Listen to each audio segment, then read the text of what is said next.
Hello, my name is Andy and I am the village idiot, and I'm armed with a car and a GoPro and an unhealthy amount of time on my hands. Now, you might recall at the end of last week's Selby episode, which was Bolton Percy, I was a little bit disappointed that I had no way of getting to this place because a road was closed. Well, that road is still very much closed and I found another way to get here.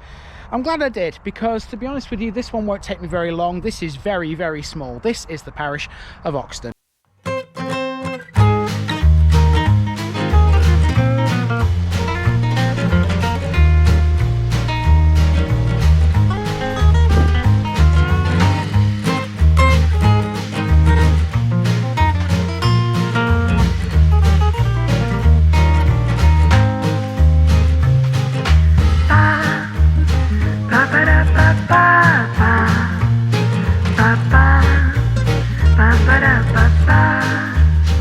Here's my disclaimer for people who may be watching me for the first time. I say things as I would in my native accent and dialect. As a result, I may not pronounce things in the same way as the locals do. Remember, I'm a visitor. It's impossible to know everything. Leave me a comment, spin me a like, and bash that subscribe button. Let's get to today's parish video.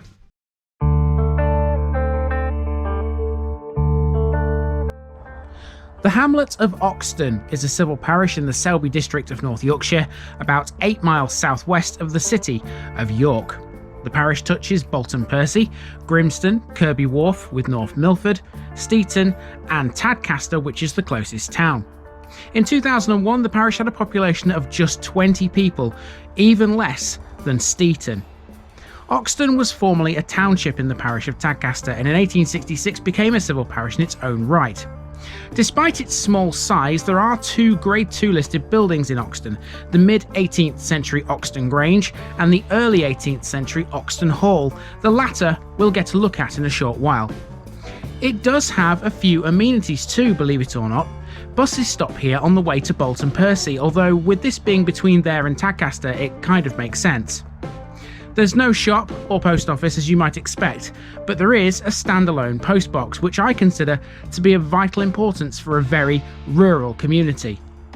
There is a parish notice board as well. All these things are grouped together in one main area in the middle of the village. There's a bench here as well. This has been here since 1953, it seems, placed to commemorate the coronation of our current Queen. The road Oxton stands upon is liable to flooding according to this sign. That makes sense. The road runs across Hornington Bridge over the foss, and we saw in Bolton Percy how much that can flood. A bit of history for you. The name Oxton means ox farm or settlement. This place was recorded in the Domesday Book as Ossitone. The lord of the manor in 1086 was Osborne Darks. Within these boundaries is the deserted medieval village of Oxton. Despite my best efforts, I couldn't find much about Oxton, but I can have an educated guess as to where it may have been, and that would have been the northern bank of the River Wharfe, a river which forms Oxton's southwestern boundary. There's no demographic information as you might expect for this one, seeing as it's so small. There is an average house price though, although it's based on just one property sale in the last 12 months. It went for £260,000. So this little junction is pretty much central downtown Oxton, isn't it? Everything's here. We've got the bus stop here, we've got the parish notice board here, the post box, and obviously the signs telling you where to go. But this isn't the total of what Oxton is all about, absolutely not. I'm going to head that way now, and there's something up there to see. That would be Oxton Hall. It's obviously private, so I can't get into it, but I will be able to show you the gates of it at least. And then there's something very unusual to finish with. Whether or not it's something people will be interested in, I don't know, but yeah, we'll go and have a look at that too.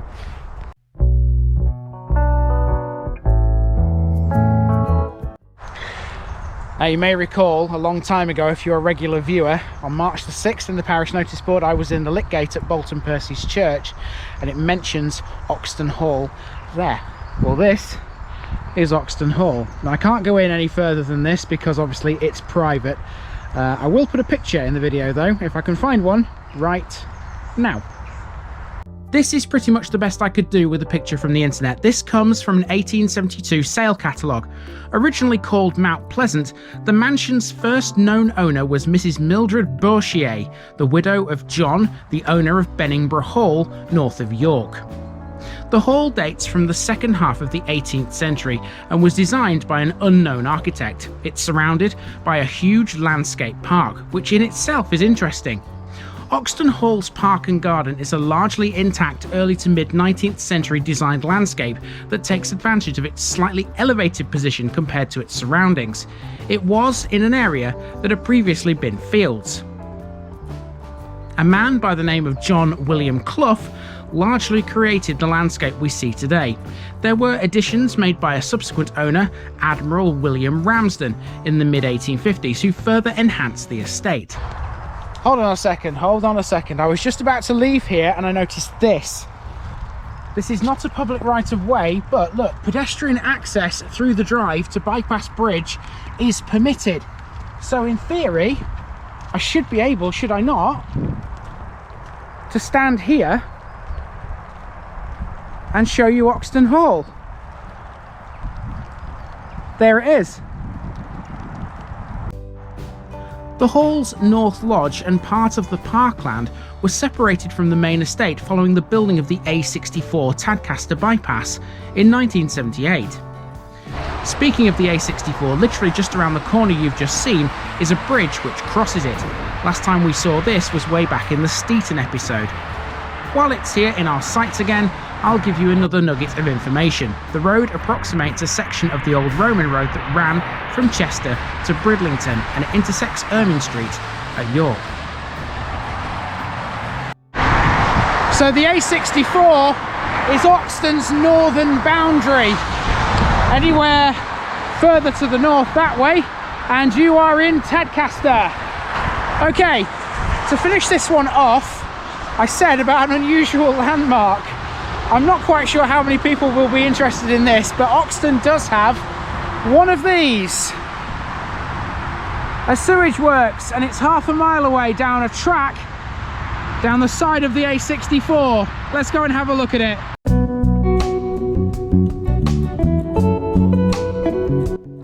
This large sewage plant is situated close to the River Wharfe downstream of Tadcaster. It's classified as a wastewater treatment plant. The name of the road leading to this is Oxton Lane, which suggests the deserted medieval village is either now the sewage works or it's very close to it. There isn't really much to tell you about how the plant works or why it exists, to be honest. I think that's pretty much self-explanatory. However, this sewage works is notable for a reason. It was the scene of a devastating accident in 2015 which resulted in the death of one of its workers. The man in question suffered 90% burns in a fire.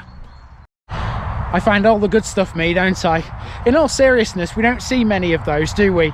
And generally speaking, they're not nice places, but you have to remember that modern life wouldn't be able to exist without them, really, because they do a very, very important job. Sewage works, and there you go, there's one here in Oxton. Time for me to move on to my next one in Selby. And just before I do, I'm just going to show you something. Walking back up towards where my car is, there's a gate. And if we just point the camera over the top of this gate, you might be able to pick out in the very far distance two chimneys above the line of trees that you can see. One there and one there. Can you see them? They belong to one of Tadcaster's most iconic landmarks. That is Tadcaster Brewery, which is something I will catch when I eventually do the town of Tadcaster. So there you go, you can see them from here in Oxton. And I'm going to move on to my next one in Selby, which won't be Tadcaster, but it will be somewhere that I'm sure you'll find very interesting. This has been the very small parish of Oxton, and I've been Andy, also known as the Village Idiot, and I'm out.